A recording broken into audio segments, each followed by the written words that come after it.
બોડેલી પાસે વિદેશી દારૂનો મોટો જથ્થો ઝડપાયો. આરોપી કાર મૂકીને ફરાર.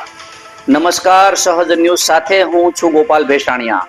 બોડેલીથી અમારા પ્રતિનિધિ શિલ્પા શાહ પાસેથી મળતી માહિતી મુજબ છોટા ઉદેપુર જિલ્લાના બોડેલી તાલુકાના ગજેન્દ્રપુરા ગામે પોલીસે ગુપ્ત માહિતીના આધારે રેડ કરીને વિદેશી દારૂનો મોટો જથ્થો ઝડપી પાડ્યો છે. પોલીસ કર્મચારી એએસઆઈ દિનેશભાઈ ચાવડા ગજેન્દ્રસિંહની ટીમે સંકલિત કામગીરી હાથ ધરી હતી.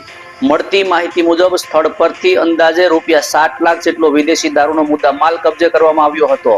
આરોપી પોતાનું વાહન સ્થળ પર મૂકીને ફરાર થઈ ગયો હતો.